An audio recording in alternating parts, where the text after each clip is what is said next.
ఎండాకాలంలో చుట్టాలు. తుని, ఎండాకాలం సెలవులు వచ్చేసాయి కదా. బుజ్జికి కూడా కాలేజీకి లీవ్స్ ఇచ్చారు. నేను బిజినెస్ పని మీద ఒక వారం రోజులు ఢిల్లీ వెళ్తున్నాను. ఈ గ్యాప్ లో మీరు వెళ్లి నా ఇద్దరు చెల్లెలను చిచ్చు చోటుని చూసిరండి. వాళ్ళ ఇళ్లకు వెళ్లి చాలా రోజులైంది. అవునండి, నాకు వెళ్లాలనుంది. బుజ్జిని తీసుకుని ఒక 3 రోజులు చిచ్చు వాళ్ళ ఇంట్లో, ఇంకో 3 రోజులు చోటు వాళ్ళ ఇంట్లో ఉండొస్తాను. అమ్మా, చిచ్చు ఆంటీ ఇంటికా? నా వల్ల కాదు అమ్మా. ఆవిడ ఒకటే ఓవర్ యాక్షన్ చేస్తుంది. తన కొడుకు చిన్ను కాడికి నాకు ముడి పెట్టాలని ఎప్పుడు ఏవేవో ప్లాన్స్ వేస్తూ ఉంటుంది. నాకు చిరాకు. అలా అనకూడదు బుజ్జి. ఆవిడికి కొంచెం ఆడంబరం ఎక్కువైనా మన వాళ్లే కదా, వెళ్లి పలకరించరండి. నువ్వు టెన్షన్ పడకు బుజ్జి, నేనున్నాను కదా. రేపు ఉదయాన్నే బయలుదేరదాం. ఇక మరుసటి రోజు మధ్యాహ్నం ఎండ మండిపోతుంది. తుని పుచ్చి ఆటో దిగి చిచ్చుకాకి ఇంటికొచ్చారు. చిచ్చుకాకి వాళ్ళొస్తున్నారని ముందే తెలిసి ఇల్లంతా డెకరేట్ చేసి 4 ఏసీలు ఆన్ చేసి పర్ఫ్యూమ్స్ కొట్టి రెడీగా ఉంది. చిచ్చుకాకి తలుపు తీసుకుని పరిగెత్తుకుంటూ వచ్చి, వావ్ వావ్, వదినా రండి, వదినా రండి. నా మహాలక్ష్మి, నా కోడల పిల్ల బుజ్జి మా ఇంటికి వచ్చారు. అమ్మయ్య, నా ఇల్లు పావనం అయిపోయింది. లోపలికి రండి. ఎండలో ఎంత మాడిపోయారో. బాగున్నావా చిచ్చు? ఏంటి ఇల్లంతా ఒకటి పర్ఫ్యూమ్ వాసన వస్తుంది? ఏదైనా ఫంక్షనా? ఫంక్షన్ ఏంటి వదినా? ఈ చిచ్చో ఇంటికి రాజుగారి భార్య వస్తుందంటే అదే పెద్ద పండగ. చిన్న, ఒరే చిన్నగా, అత్తయ్య గారు బుజ్జి వచ్చారా? ఆ స్పెషల్ డ్రింక్స్ తీసుకురా. చిన్నుకాకి ఒక పెద్ద ట్రేలో రంగురంగుల కూల్ డ్రింక్స్ తీసుకుని వచ్చాడు. హలో అత్తయ్య, హాయ్ బుజ్జి. ఈ డ్రింక్స్ నేను స్పెషల్ గా దుబాయ్ నుండి తెప్పించాను, తాగండి. దుబాయ్ నుండా? బాటిల్ మీద మేడ్ ఇన్ అమీర్పేట అని రాసుంది కదరా చిన్నుగా. చిచ్చుకాకి కవర్ చేస్తూ, బుజ్జికి ఎప్పుడు జోకలే వదినా, తాగండి. వదినా, మీకోసమే నేను 2 పట్టు చీరలు ఆర్డర్ చేశాను. ఈ ఎండాకాలంలో నా ఇంట్లోనే మీరు ఎంజాయ్ చేయాలి. ఏసీ టెంపరేచర్ 16లో పెట్టించాను. చిచ్చు, ఏసీ మరీ చల్లగా ఉంది, కొంచెం టెంపరేచర్ తగ్గించు. అయినా మేమేం గెస్టులం కాదు, మీ వాళ్ళమే కదా, ఇంత హడావిడి ఎందుకు? అదేంటోదనే, మీరు మామూలు వాళ్ళ? అన్నయ్య గారి ఆస్తి కోట్లలో ఉంది, మీకు ఏ లోటు రాకూడదు. బుజ్జి పక్కన కూర్చొని, ఏంటే బుజ్జి, కాలేజీ అయిపోవచ్చింది కదా, నెక్స్ట్ ఏంటి ప్లాను?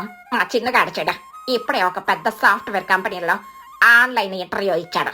రేపే రిజల్ట్ వస్తుంది. ఆ తర్వాత వాడు లక్షల్లో సంపాదిస్తాడు. వాడికి తగిన పిల్ల దొరకడమే కష్టం. అవునా ఆంటీ? ఆన్లైన్ ఇంటర్వ్యూ అంటే స్క్రీన్ వెనకాల వేరే వాళ్ళని కూర్చోబెట్టి లిప్సింగ్ ఇచ్చాడు కదా, ఆ ఇంటర్వ్యూ నేనేనా? నిన్న పన్నుకాడు నాకు మెసేజ్ చేసి చెప్పాడులే. చిచ్చుకాకి చిన్ను ముఖాలు మాడిపోయాయి. ఆ పన్నుగాడికి ఎప్పుడు ఏడిపే. వాడు వాళ్ళమ్మ ఎప్పుడు నా ఎదుగుదల చూసి కుళ్ళుకుంటూ ఉంటారు వదిన. వాళ్ళ ఇంట్లో తినడానికి గత లేదు కానీ మన గురించి మాట్లాడతారు. సరే గాని వదిన, భోజనానికి లేవండి. నేను బేకింగ్ ఓవెన్ లో cheese roast chicken, tandoori paneer, ఇంకా ఇటాలియన్ పాస్తా చేశాను. చిచ్చు, ఈ మండుటెండలో ఇవన్నీ ఎందుకు వండావు? ఇవి తింటే అరుగుతాయా? మాకు సింపుల్ గా పప్పు అన్నం ఉంటే చాలు. పప్పు అన్నమా? చిచి, అవి పేదవాళ్ళు తినేవి వదిన. మీరు రిచ్, మీ స్థాయి వేరు. నా కోడలు బుజ్జి ఇలాంటివి తినాలి. రండి కూర్చోండి. ఆ 3 రోజులు చిచ్చుకాకి ఇంట్లో తుని బుజ్జిలకు నరకం కనిపించింది. బలవంతంగా ఖరీదైన ఫుడ్ తినిపించడం, చిన్నుకాడిని బుజ్జికి తగిలించాలని చిచ్చు వేసే ఎత్తుగడలను చూసి తునికి చాలా చిరాకొచ్చింది. చిచ్చుకాకి ఆతిథ్యంలో ప్రేమ లేదు, కేవలం రాజుగారి ఆస్తి మీద ఆశ, అహంకారం మాత్రమే కనిపించాయి. 3 రోజుల తర్వాత తుని, బుజ్జి ఆటో ఎక్కి చిన్న ఆడబడిచైన చోటు చిలుక ఇంటికొచ్చారు. చోటు ఇల్లు పాతదైనా చాలా శుభ్రంగా పచ్చటి చెట్లతో చల్లగా ఉంది. చోటు చిలుక వాకిట్లో ముగ్గు వేస్తూ తునిని చూడగానే ఆనందంతో పరుగున వచ్చి, వదినా, బుజ్జి తల్లి, రండి రండి. ఎంత సంతోషంగా ఉందో మీరు మా ఇంటికి రావడం. నేను ఎంతగానో ఎదురు చూస్తున్నాను. బాగున్నావా చోటు? ఎండలో ఉన్నావు, లోపలికి పద. అందరూ ఇంట్లోకెళ్లారు. ఇంట్లో ఏసీ లేదు, కేవలం ఒక పాత సీలింగ్ ఫ్యాన్ తిరుగుతోంది. కాని పెంకుటిల్లు కావడంతో చాలా చల్లగా ఉంది. బన్ను చిలుక లోపల నుండి వస్తూ, హాయ్ అత్తయ్య, హాయ్ బుజ్జి. ఏంటి ఆ చిచ్చు ఆంటీ ఏసీ ఫ్రిడ్జ్ లో నుండి బయటపడ్డారా? రండి కూర్చోండి. అమ్మయ్య, పన్నుకాడి పంచి పడితే కాని నాకు ప్రశాంతత ఉండదు. ఇక్కడ ఎంత గాలాడుతుందోనమ్మా. అత్తయ్య వాళ్ళు ఎండలో వచ్చారా బన్ను? ఆ కుండలో చల్లటి నీళ్లు, కొబ్బరి నీళ్లు ఉన్నాయి, తీసుకుండ్రా. బన్ను 2 పెద్ద గ్లాసుల్లో స్వచ్ఛమైన కొబ్బరి నీళ్లు తెచ్చి ఇచ్చాడు. తాగండి అత్తయ్య, ఇదే నేను మా పెరట్లో ఉన్న చెట్టు నుండి ఇప్పుడే కోసుకొచ్చాను. ఎలాంటి ఫ్రిడ్జ్ కూలింగ్ దీని ముందు పనికిరాదు. తుని పిచ్చుక తాగి తృప్తిగా, ఆహా, నిజమే బన్ను, నా ప్రాణం లేచొచ్చిందిరా. ఏవి చోటు మేము వస్తున్నామని నీకు ముందే తెలుసు కదా, మా కోసం ఏదైనా పెద్ద హడావడి చేసుంటావు. అప్పులు చేసి ఈ సరుకులు తెచ్చావా ఏంటి? చోటు చిలుక నవ్వుతూ నిజాయితీగా, హడావడి ఎందుకు వదినా, మీరు మా ఇంటి మనుషులు, వేరే వాళ్ళు కారు కదా. మా ఇంట్లో ఈ రోజు ఏముంటే అదే మీకు పెడతాను. మన దగ్గర లేని దానికి అప్పులు చేసి ఆడంబరాలు పోవడం నాకు ఇష్టం ఉండదు. మీకిష్టమని నిన్న రాత్రి నేను మామిడికాయ పప్పు వేడివేడిగా వడియాలు వేశాను. మధ్యాహ్నం చల్లటి మజ్జిగిస్తాను. ఈ ఎండకి అదే మంచిది కదా. అబ్బా, మామిడికాయ పప్ప! Aunty, I love you. గత 3 రోజులు కాచిచ్చు ఆంటీ పెట్టిన ఇటాలియన్ పిజ్జాలు తిని నా కడుపు పాడైపోయింది. నాకు ఇప్పుడే మీ పప్పన్నం కావాలి. తప్పకుండా తల్లి, వెళ్ళి కాళ్ళు కడుక్కొని రండి. ఆ 3 రోజులు చోటు చిలుక ఇంట్లో తుని పుచ్చి చాలా ఆనందంగా గడిపారు. చోటు ఎక్కడ రాజుగారి ఆస్తి గురించి మాట్లాడలేదు. బన్ను కూడా చాలా మర్యాదగా బుజ్జితో సరదాగా ఆడుకుంటూ ఉన్నాడు. బన్నుకి సాఫ్ట్వేర్ ఉద్యోగం రాకపోయినా తన సొంతంగా ఒక చిన్న నర్సరీ వ్యాపారం చేసుకుంటూ కష్టపడి పైకొస్తున్నాడు. ఇది తుని పిచ్చుక గమనించింది. వారం తర్వాత తుని పుచ్చి తమ ఇంటికి తిరిగొచ్చారు. రాజు పిచ్చుక కూడా ఢిల్లీ నుండి వచ్చాడు. రాత్రి భోజనం చేస్తూ ముగ్గురు మాట్లాడుకుంటున్నారు. ఏంటితోని నా చెల్లెళ్ళ ఇళ్లకు వెళ్ళొచ్చారు కదా, ఎలా జరిగింది ట్రిప్? ఏం చెప్పమంటారు రాజుగారు, మీ ఇద్దరు చెల్లెళ్ల మధ్య భూమికి ఆకాశానికి ఉన్నంత తేడా ఉంది. చిచ్చుకాకి ఇంట్లో డబ్బుంది కాని మనుషులకు విలువలేదు. ఆవిడ చేసిన ప్రతి మర్యాద వెనుక ఒక స్వార్థం దాగుంది. వాళ్ళ చిన్నుగాడికి మన బుజ్జినిచ్చి పెళ్లి చేయాలని ఆవిడ ఆశ. కాని వాడికి కనీసం ఒక బాధ్యత లేదు. పచ్చి బద్దకస్తుడు. మరి చోటు చిలుక ఎలా చూసుకుంది? చోటు దగ్గర డబ్బు లేదు కాని గుండె నిండా ప్రేముంది. మనల్ని ఏటీఎం మనిషిలాగా చూడలేదు, సొంత బంధువుల్లా చూసింది. తను ఎంత నిజాయితీ పరురాలో బండుగాడు కూడా అంతే మంచోడు. సొంతంగా కష్టపడి వ్యాపారం చేస్తున్నాడు. నాకొక ఐడియా వచ్చిందండి. మన బుజ్జిని ఆ బండుగాడికే ఇచ్చి పెళ్లి చేస్తే ఎలా ఉంటుంది? మన ఆస్తికి వాడైతేనే కరెక్ట్ గా న్యాయం చేస్తాడు. బుజ్జి పిచ్చుక సిగ్గుపడుతూ, అమ్మా ఏంటమ్మా ఇది? రాజు పిచ్చుక సంతోషంగా నవ్వి, నువ్వు నా మనసులో మాట చెప్పవుతుని. బన్ను లాంటి కష్టజీవి దొరకడం మన బుజ్జి అదృష్టం. రేపే నేను చిచ్చుని చోటుని మన ఇంటికి పిలిపించి ఈ విషయాన్ని అనౌన్స్ చేస్తాను. ఇక మరుసటి రోజు సాయంత్రం రాజు పిచ్చుక బంగ్లాలో మీటింగ్. చిచ్చు కాకి, చిన్ను, చోటు చిలుక, బన్ను అందరూ వచ్చారు. ఏంటన్నయ్యా సడన్ గా అర్జెంట్ మీటింగ్ అని పిలిచావు? బుజ్జికి మా చిన్నోకి మళ్ళీ ముహూర్తాలు ఏమైనా పెట్టిస్తున్నావా ఏంటి? నేను ముందే పంతులు గారితో మాట్లాడాలే. ఆగు చిచ్చు, నేను మిమ్మల్ని పిలిపించింది ముహూర్తాల కోసం కాదు, నా నిర్ణయం చెప్పడానికి. నేను తుని కలిసి ఒక మాట అనుకున్నాం. మా ఏకైక కూతురు బుజ్జిని చోటు కొడుకు బన్నుకిచ్చి పెళ్లి చెయ్యాలని ఫిక్స్ అయ్యాం. ఆ మాట వినగానే చిచ్చుకాకి, చిన్ను షాక్ అయ్యారు. చోటు చిలుక, బన్ను ఆశ్చర్యంతో నోరెళ్లబెట్టారు. చోటు చిలుక కన్నీళ్లతో చేతులు జోడించి, అన్నా ఏంటన్నా ఈ మాట? ఎక్కడ నీ స్థాయి, ఎక్కడ నా బ్రతుకు? మీ బుజ్జిని మా ఇంట మహాలక్ష్మిలా పంపాలని అనుకుంటున్నారా? ఇది నేను కలలో కూడా ఊహించలేదన్నా. చిచ్చుకాకి కోపంతో రగిలిపోతూ కుర్చీలో నుండి లేచి, అన్నయ్య ఏంటిది? నీకు మైండ్ పని చెయ్యట్లేదా? ఆ పేదదాని కొడుకు నీ కూతుర్నిస్తావా? నా కొడుకు చిన్నోని కాదని వాడికిస్తావా? నా ఆస్తి ఎంత, నా హోదా ఎంత? మా స్థాయి వదిలేసి ఆ రోడ్డు మీద మొక్కలు అమ్ముకునే వాడికి నీ కోట్లు రాసిస్తావా? స్థాయి, ఆస్తి కాదు చిచ్చు, కావాల్సింది క్యారెక్టర్. బన్నుకి ఆ క్యారెక్టర్ ఉంది. క్యారెక్టర్ ఏవేతోనే? మొన్న 3 రోజులు మా ఇంట్లో మహారాణిలా ఉన్నావు. ఇటాలియన్ ఫుడ్స్ పెట్టాను, ఏసీలో పడుకోబెట్టాను. ఇదంతా మర్చిపోయి ఆ చోటు గాడిద దగ్గర పప్పన్నం తిని వాళ్ళకే ఓటేస్తావా? నా మర్యాదని ఎంత దారుణంగా అవమానించావే. తుని పిచ్చుక తీవ్రంగా గట్టిగా, ఆపు చిచ్చు, మర్యాద గురించి నువ్వు మాట్లాడుకో. నువ్వు చేసిన మర్యాద వెనుక ప్రేమ లేదు, స్వార్థం ఉంది. మా ఆస్తి కొట్టేయాలని కుట్రుంది. నేను నీ ఇంట్లో ఉన్నప్పుడు నువ్వు నన్ను ఒక వదిన్లా కాదు, నీ కొడుకుకి ఏటీఎం మిషన్లా చూసావు. కాని చోటు అలా కాదు. అది పేదది కాబట్టి నటిస్తోందితోనే. నా దగ్గర ఉన్న గొప్పతనం అది. గొప్పతనం కాదు చిచ్చు, అది అహంకారం. చోటు తన దగ్గర లేకపోయినా ఉన్న దాంట్లో నిజాయితీగా పెట్టింది. నా కూతురు ఏసీలో పడుకోవడం కంటే ప్రశాంతంగా మనశ్శాంతితో పడుకోవడమే నాకు ముఖ్యం. బన్ను లాంటి నిజాయితీపరుడు మా బుజ్జిని కంటికి రెప్పలా చూసుకుంటాడు. మీలాంటి ఆడంబరాలకు మా ఇంట్లో చోటు లేదు. మమ్మీ, నేను ముందే చెప్పాను వీళ్ళు మన స్థాయికి సరిపోరని. పద వెళ్ళిపోదాం.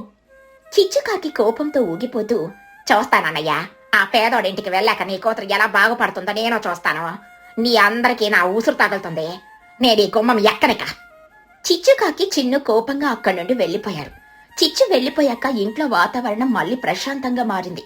రాజు పిచ్చుక నవ్వుతూ చోటు దగ్గరకొచ్చి, చోటు, చిచ్చు మాటలు పట్టించుకోకు. డబ్బులు ఈ రోజుంటాయి, రేపు పోతాయి. కానీ నీలాంటి మంచి మనసు ఎప్పటికీ ఉంటుంది. నా కూతుర్ని నీ కొడుకు బన్ను చేతిలో పెడుతున్నాను. నాకు అంతకంటే ఆనందం లేదు. మావయ్య గారు, నేను పెద్ద ఆస్తిపడిని కాకపోవచ్చు, కానీ బుజ్జిని నా ప్రాణం కన్నా ఎక్కువగా చూసుకుంటాను. ఇది నా మాట. బుజ్జి పిచ్చుక నవ్వుతూ, అవునరా పన్నుక, అయినా నువ్వు భయపడుకో. నీ నర్సరీ బిజినెస్ ని మనమిద్దరం కలిసి ఆ చిచ్చు ఆంటీ బంగ్లా కంటే పెద్దదిగా చేద్దాం. తప్పకుండా చేస్తారు తల్లి. చోటు చిలుక ఆనందంతో కన్నీళ్లు తుడుచుకుంటూ తుని రాజుల చేతులు పట్టుకుంది.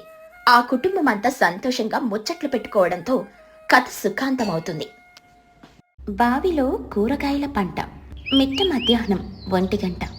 సూర్యుడు నిప్పులు చెరుగుతున్నాడు.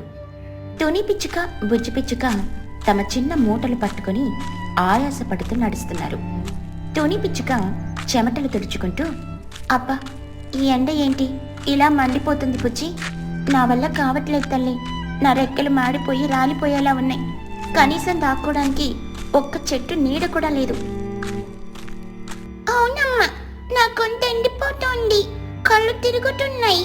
ఎక్కడికైనా వెళ్ళి కాసేపు నీడలో కూర్చుందామమ్మా, లేదా నేను ఇక్కడే పడిపోతాను. అయ్యో, నా తల్లికి ఎంత కష్టం వచ్చింది. కాసేపు ఓపిక పట్టుపుచ్చి, ఆ ముందేదో పచ్చని పొలం కనిపిస్తుంది, అక్కడికెళ్తే ఏదైనా నీడ దొరకకపోదు. పద, మెల్లగా నడుద్దాం. ఇద్దరూ మెల్లగా నడుచుకుంటూ ఆ పొలం దగ్గరకొచ్చారు. పొలం మధ్యలో ఒక పాత పాడుపడిన పెద్ద బావి కనిపించింది. బుజ్జి పిచ్చుక చేతితో చూపిస్తూ, అమ్మా, అది చూడు, ఆ పొలం మధ్యలో ఒక పెద్ద బావుంది. మనం ఆ బావి కట్టు మీద కూర్చుందామా? సరే బుజ్జి, పద అక్కడికి వెళ్దాం. కనీసం ఆ బావి గోడ నీడైనా మనకి తగులుతుంది. ఇద్దరు ఆ బావి దగ్గరకు చేరుకున్నారు. లోపలికి తొంగి చూశారు. అది చాలా లోతైన బావి, కాని లోపల చుక్క నీరు లేదు. అంతా ఎండిపోయి అడుగున మెత్తటి మట్టి మాత్రమే ఉంది. కాని బావి లోపల మాత్రం ఎండ పడకుండా చాలా చల్లగా ప్రశాంతంగా ఉంది. అమ్మా, ఈ బావిలో నీళ్లు లేవు, కాని పైనుండి చూస్తుంటే లోపల భలే చల్లగా అనిపిస్తోంది. ఎండ అస్సలు లేదు. తుని పిచ్చుక ఆలోచిస్తూ, అవును పుచ్చి, బయట ఈ మండుటెండలో మాడిపోయే కంటే మనం ఈ బావి లోపలికి వెళ్ళి ఉంటే ఎంత బాగుంటుంది. గాలికి గాలి, చల్లదనానికి చల్లదనం. కానీ లోపలంతా పిచ్చి మొక్కలు, చెత్త చెదారం ఉంది కదమ్మా. దానికేముంది బుజ్జి, మనకెలాగా ఉండడానికి ఇల్లు లేదు. పోనీలే అని ఏ ఊర్లోకి వెళ్ళినా అద్దె కట్టడానికి మన దగ్గర డబ్బులు లేవు. ఈ బావిని మనం ఇల్లుగా మార్చుకుందాం. ఆ చెత్తంతా క్లీన్ చేసుకుంటే అదొక అందమైన ఇల్లులా మారిపోతుందిగా. ఏమంటావ్? బుజ్జి పిచ్చుక సంతోషంగా, సూపర్ ఐడియా అమ్మ. అయితే ఇప్పుడే మనం లోపలికి దిగి క్లీన్ చేసేద్దాం. తల్లి కూతుర్లిద్దరూ మెల్లగా ఆ బావి లోపలికి దిగారు. అడుగున ఉన్న రాళ్లను పక్కకు తీశారు. పిచ్చి మొక్కలను పీకేశారు. నేలను చదును చేసి తమ మూటలను ఒక పక్కన సర్దుకున్నారు. గంట తిరిగేసరికి ఆ బావి అడుగు భాగం ఒక అందమైన గదిలా మారిపోయింది. సాయంత్రమైంది. బావి లోపల ప్రశాంతంగా ఉంది. అమ్మా, ఇల్లైతే రెడీ అయిపోయింది, కానీ నా కడుపులో ఎలుకలు పరిగెడుతున్నాయి. నాకు విపరీతమైన ఆకలేస్తోంది. వంట చేయవా? చేస్తాను పుచ్చి. మన మూటలో కొంచెం బియ్యం, పప్పు ఉన్నాయి. నేను స్టవ్ రెడీ చేస్తాను. నువ్వు పైకి వెళ్ళి కొన్ని ఎండు కట్టెలు ఏరుకొనరా. అలాగేనమ్మా, ఇప్పుడే తెస్తాను. బుజ్జి పైకి ఎగిరిపోయి పొలం గట్టునున్న ఎండు పుల్లలు ఏరుకొనొచ్చింది. తుని పిచ్చుక 3 రాళ్లు పెట్టి పొయ్యి చేసి అన్నం, పప్పు వండింది. ఆ రోజు రాత్రి ఇద్దరు కడుపు నిండా తిని ఆ చల్లటి బావిలోని హాయిగా నిద్రపోయారు. ఇక మరుసటి రోజు ఉదయం సూర్యుడి లేత కిరణాలు బావిలోకి పడుతున్నాయి. తుని పిచ్చుక నిద్ర లేచి వంటకి సిద్ధమవుతుంది. బుజ్జి పిచ్చుక లేస్తూనే, గుడ్ మార్నింగ్ అమ్మా. ఈ రోజు మన ఇంట్లో ఏం వంట చేస్తున్నావు? నిన్నట్లాగా ఉట్టిపప్పొద్దు, నాకేదైనా మంచి కూర కావాలి. తుని పిచ్చుక బాధగా, కూరెక్కడిది బుజ్జి? మన దగ్గర ఒక్క కూరగాయ కూడా లేదు. వండుకోవడానికి టొమాటాలు, వంకాయలు ఏమీ లేవు. మార్కెట్కెళ్ళి కొందామంటే నా దగ్గర ₹1 కూడా లేదు. ఈ రోజు కూడా పప్పే తినాలి. బుజ్జి పిచ్చుక నిరాశగా, అయ్యో, రోజు పప్పేనా? నాకు కూరగాయలు కావాలమ్మా. తుని పిచ్చుక కూతురి మాటలకు బాధపడింది. చుట్టూ చూసింది. బావి లోపల ఉన్న నేల చాలా మెత్తగా, సారవంతంగా ఉంది. అప్పుడే ఆమె బుర్రలో ఒక అందమైన ఐడియా తట్టింది. తుని పిచ్చుక ఉత్సాహంగా, బుజ్జి, నీకోసం ఒక సూపర్ ప్లాన్. మనం కూరగాయలు ఎందుకు కొనాలి? మనమే ఎందుకు పండించుకోకూడదు? బుజ్జి పిచ్చుక ఆశ్చర్యంగా, ఏంటి, మనమే పండించాలా? ఎక్కడా? పొలంలోనా? అది వేరే వాళ్ళ పొలం కదమ్మా. పొలంలో కాదు బుజ్జి, ఈ బావిలోనే. చూడు ఇక్కడ మట్టి ఎంత మెత్తగా ఉందో. పైగా పైన సూర్యరశ్మి తగులుతుంది, చల్లదనం కూడా ఉంటుంది. నా మూటలో పాతవి కొన్ని టొమాటో గింజలు, వంకాయ గింజలు, ఆకుకూర విత్తనాలు ఉన్నాయి. వాటిని మనం ఇక్కడే నాటుదాం. బుజ్జి పిచ్చుక ఎగిరి గంతేసి, వావ్, బావిలో కూరగాయల పంట, భలే ఐడియా అమ్మా. నేను కూడా నీకు సాయం చేస్తాను. ఇప్పుడే మట్టి తవ్వుదాం. తల్లి కూతుర్లిద్దరూ కలిసి బావి అడుగున చిన్న చిన్న మడుగులు కట్టారు. అందులో టొమాటో, వంకాయ, ఆకుకూర విత్తనాలు నాటారు. రోజు ఉదయాన్నే పైకెళ్లి ఒక చిన్న గిన్నెలో నీళ్లు తెచ్చి ఆ మొక్కలకు పోసేవారు. వారి ప్రేమకు, ఆ బావిలో ఉన్న చల్లని వాతావరణానికి ఆ మొక్కలు ఏపుగా పెరిగాయి. పచ్చని ఆకులతో, ఎర్రటి టొమాటోలతో, ఊదా రంగు వంకాయలతో ఆ పాడుపడిన బావి కాస్త ఒక అందమైన కూరగాయల తోటలా మారిపోయింది. 2 నెలలు గడిచాయి. తుని పుజ్జి చాలా సంతోషంగా ఉన్నారు. రోజు తాజా కూరగాయలు కోసుకుని వండుకుని తింటున్నారు. ఒకరోజు మధ్యాహ్నం తుని పిచ్చుక వంకాయ, టొమాటో కలిపి కమ్మని కూర వండుతోంది. కట్టెల పొయ్యి మీద వంట చేస్తూ ఉండడం వల్ల ఆ బావిలో నుండి పొగ పైకి రావడం మొదలైంది. ఆ పొగ గాలికి పొలమంతా వ్యాపించింది. సరిగ్గా అప్పుడే ఆ పొలం యజమానురాలు పిసినారి అయిన చిచ్చుకాకి తన పొలానికి నీళ్లు పెట్టడానికని వచ్చింది. చిచ్చుకాకి ముక్కాడిస్తూ, ఏంటిది? ఏదో కూర వండుతున్న వాసన వస్తుంది. నా పొలంలో ఎవరైనా పిక్నిక్ చేస్తున్నారా ఏంటి? చుట్టూ చూసింది. ఎవరూ లేరు. అరే, వాసనేంటి ఈ పాడుపడిన బావిలో నుండి వస్తుంది? పైగా పొగ కూడా వస్తుంది. బావి లోపల దయ్యాలేమైనా వంట చేసుకుంటున్నాయా? చిచ్చుకాకి కంగారుగా పరిగెత్తుకుంటూ వెళ్లి బావి లోపలికి తొంగి చూసింది. లోపల తుని పిచ్చుక వంట చేస్తుంది. లోపలున్న ఆ పచ్చని కూరగాయల తోటని చూసి చిచ్చుకాకి కళ్ళు జిగేల్మన్నాయి. చిచ్చుకాకి గట్టిగా అరుస్తూ, ఏయ్, ఎవర్రా మీరు? మా బావిలో ఏంటి మీ నాటకాలు? అసలు మీరెవరో? పైనుండి వచ్చిన గట్టి అరుపుకి తుని, బుజ్జి ఉలిక్కిపడ్డారు. పైకి చూశారు. నమస్కారమండి, మాది పొరుగురు. అక్కడ కరువు వచ్చి తినడానికి తిండి లేక ఇటొచ్చాం. ఈ ఎండలో నడుచుకుంటూ వస్తుంటే ఈ బావి కనిపించింది. మాకెలాగో ఇల్లు లేదు కదా అని ఈ బావిని శుభ్రం చేసుకుని ఇక్కడే ఉంటున్నాం. ఏమనుకోకండి. చిచ్చుకాకి కోపంగా, ఏమనుకోకుండా? ఎంత ధైర్యం మీకు? మీరున్నది నా పొలంలో, ఇది నా బావి. నాకు తెలియకుండా, నా పర్మిషన్ లేకుండా నా బావిలో చుట్టబడతారా? మీరేదో ముష్టి వాళ్ళలా ఉంటే నేను వదిలేద్దామనుకున్నా, కానీ కింద తోస్తే నా బావిని కూరగాయల మార్కెట్లో మార్చేశారు కదా. నాకే తెలియకుండా నా నేలలో పంటలు పండిస్తారా? దొంగల్లారా, పైకి రండి, మీ సంగతి చెప్తాను. బుజ్జి పిచ్చుక భయపడుతూ, అమ్మా, ఈ ఆంటీ ఎవరు? ఎందుకలా అరుస్తోంది? భయపడకు బుజ్జి, పద పైకి వెళ్లి మాట్లాడదాం. టోనీ బుజ్జి ఇద్దరూ ఎగిరి బావి గట్టు మీదకొచ్చారు. అమ్మగారు, దయచేసి కోప్పడకండి. ఈ బావి ఎప్పుడూ ఎండిపోయింది. పాడైపోయి ఉంటే మేము కష్టపడి శుభ్రం చేసుకున్నాం. ఆ కూరగాయలు కూడా మా విత్తనాలతో మేమే పండించుకున్నాం. మీ పొలానికి మేము ఎలాంటి నష్టం చేయలేదు. నష్టం చేయలేదా? నా స్థలంలో నాకే తెలియకుండా కాపురం పెట్టడం నష్టం కాదా? దానికి మీరు నాకు అద్దె కట్టాలి. పైగా నా నేలలో కూరగాయలు పండించారు కాబట్టి వాటికి ఫైన్ కూడా కట్టాలి. మీరు మర్యాదగా నాకు 10,000 రూపాయలు జరిమానా కట్టండి. తుని పిచ్చుక కన్నీళ్లతో, 10,000? అమ్మగారు, మా దగ్గర పూట గడవడానికి డబ్బులు లేవు. అందుకే ఈ బావిలో తలదాచుకున్నాం. 10,000 ఎక్కడి నుండి తెస్తాం? దయచేసి మమ్మల్ని వదిలేయండి. వదిలేదే లేదు, డబ్బులు కట్టాల్సిందే. నేనిప్పుడే మా ఊరి పెద్ద మహీగ్రద్ద గారి దగ్గరికి వెళ్ళి ఫిర్యాదు చేస్తాను. ఊరి మధ్యలో రచ్చబండ. ఊరి జనమంతా గుమికూడారు. ఊరి పెద్ద మహీగ్రద్ద కుర్చీలో గంభీరంగా కూర్చొనుంది. చిచ్చుకాకి కోపంగా నిలబడింది. తుని పుచ్చి భయంతో వణుకుతూ నిలబడ్డారు. ఏంటి చిచ్చు? ఏంటి గొడవ? ఎవరు వీళ్ళు? చిచ్చుకాకి నటిస్తూ, చూడండి మహిగారు, వీళ్ళు పరాయి ఊరి వాళ్ళు, దొంగలు. నా పొలంలో ఉన్న బావిని ఆక్రమించుకున్నారు. నా స్థలంలో ఫ్రీగా ఇళ్లు కట్టుకొని ఫ్రీగా కూరగాయలు పండించుకుని తింటున్నారు. నాకు అద్దె అడిగితే లేదంటున్నారు. మీరు వీళ్లకు జరిమానా వేసి నా బావిలో పండిన కూరగాయలన్నీ నాకే ఇప్పించండి. ఇదే న్యాయం. మహీగ్రద్ద తుని వైపు చూసి, ఏమా, చిచ్చుకాకి చెప్పేది నిజమేనా? పక్క వాళ్ళ స్థలంలో పర్మిషన్ లేకుండా ఎందుకున్నావు? తుని పిచ్చుక చేతులు జోడించి కన్నీళ్లతో, అమ్మా, మేము దొంగలం కాదు. మా ఊర్లో ఇల్లు పోయి బ్రతుకు తెరువు కోసం ఇటొచ్చాం. ఊర్లో ఉండడానికి ఇల్లు అద్దెకు తీసుకునే స్తోమత మాకు లేదు. అందుకే ఆ ఎండిపోయిన బావిలో ఎవరికి అడ్డు లేకుండా తలదాచుకున్నాం. మా ఆకలి తీర్చుకోవడానికి ఆ బావి అడుగున కొన్ని గింజలు నాటి కూరగాయలు పండించుకున్నాం. అది తప్పైతే మమ్మల్ని క్షమించండి. మేమిప్పుడే ఈ ఊరు వదిలి వెళ్ళిపోతాం. తుని మాటలకు ఊరి జనాలందరికీ జాలి వేసింది. చూసారా మహికరం, సెంటిమెంట్ డైలాగులు ఎలా కొడుతుందో? ఇదంతా నమ్మకండి. వాళ్ళు నా స్థలంలో ఉన్నారు కాబట్టి నాకు నెల నెల అద్దె, వాళ్ళు పండించిన పంటలో సగం వాటా నాకు ఇవ్వాల్సిందే. అలా తీర్పు చెప్పండి. మహీగ్రద్ద ఒక్కసారిగా చిచ్చుకాకి వైపు చాలా కోపంగా చూసింది. తర్వాత గట్టిగా నవ్వింది. చిచ్చు, నీ అత్యాశకు నీ పిసినారితనానికి అంతు లేకుండా పోతుంది.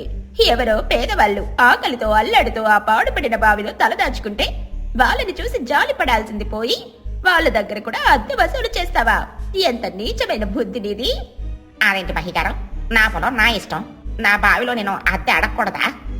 మహీగ్రద్ద సీరియస్ గా గట్టిగా అరుస్తూ, నోరు ముయ్ చిచ్చు, ఆ బావి నీదని ఎవరు చెప్పారు నీకు? చిచ్చుకాకి షాక్ అయ్యి, అయ్యేంటి, నా పొలంలో ఉంటే నాది కాదా? నీ పొలం కాదది, మర్చిపోయావా? మీ తాతలు పేదరికంలో ఉన్నప్పుడు మా తాతలే 1 ఎకరం పొలాన్ని దానంగా ఇచ్చారు. కానీ అందులో ఉన్న ఆ పాత బావిని మాత్రం ఊరి జనాలందరి అవసరం కోసం ఉంచేశారు. దానికి హక్కుదారులను నేను, ఆ బావికి యజమానిని నేను. ఇప్పుడు ఆ బావిలో నీళ్లు లేవు కాబట్టి ఎవరు పట్టించుకోవట్లేదు. అందులో వాళ్ళుంటే అడగడానికి నువ్వెవరు? ఆ మాటలు వినగానే చిచ్చుకాకి ఫ్యూజులు ఎగిరిపోయాయి. నోట మాట రాలేదు, ముఖం మాడిపోయింది. నీ పొలంలో ఉంది కాబట్టి నీదే అనుకుని ఇన్నాళ్ళు దర్జా చేశావు. ఇప్పుడు నిజం తెలిసింది కదా, ఆ బావిలో పంటలు పండిస్తే ఆ పంట మీద నీకు ఎలాంటి హక్కు లేదు. నోరు మూసుకొని నీ పొలం పని నువ్వు చేసుకో. మళ్ళీ వాళ్ళ జోలికి వెళ్ళావో ఊరి నుండి బహిష్కరిస్తా. ఊరి జనమంతా కరెక్ట్ తీర్పు, చిచ్చుకి సరైన శాస్తి జరిగింది అని చప్పట్లు కొట్టారు. చిచ్చుకాకి సిగ్గుతో తలదించుకుని అక్కడి నుండి పారిపోయింది. మహీగ్రద్ద లేచి తుని పిచ్చుక దగ్గరికి వెళ్ళింది. ప్రేమగా ఆమె భుజం తట్టింది. తుని, ఆ చిచ్చుకాకి మాటలు మర్చిపో. ఈ ఊరి పెద్దగా నేను చెప్తున్నాను. ఆ బావి ఇకపై మీదే. మీరు అక్కడే ధైర్యంగా ఉండండి. మీకు కావాలంటే ఊర్లోకి వచ్చి ఇల్లు కట్టుకోండి, నేను స్థలం ఇస్తాను. తుని పిచ్చుక ఆనంద బాష్పాలతో, ధన్యవాదాలు మహిగారు, మీ రుణం ఈ జన్మకు తీర్చుకోలేను. కాని మాకు ఊర్లో ఇల్లొద్దు. ఆ బావిలోనే మాకు చాలా ప్రశాంతంగా ఉంది. ఎండ రాదు, చలి రాదు. మేం కష్టపడి పెంచుకున్న ఆ కూరగాయల తోట అక్కడే ఉంది. మేము ఆ బావిలోనే బ్రతికేస్తాం. అవును బామ్మగారు, మాకు మా బావి ఇల్లే ఇష్టం. మహీగ్రద్ద నవ్వుతూ, మీ ఇష్టం తల్లి, ఆనందంగా ఉండండి. ఆ రోజు నుండి తుని పుచ్చి ఆ బావిలోనే తమ పచ్చని కూరగాయల తోటను మరింత వృద్ధి చేసుకున్నారు. చిచ్చుకాకి మాత్రం ఆ బావి వైపు చూడాలంటేనే భయపడిపోయేది.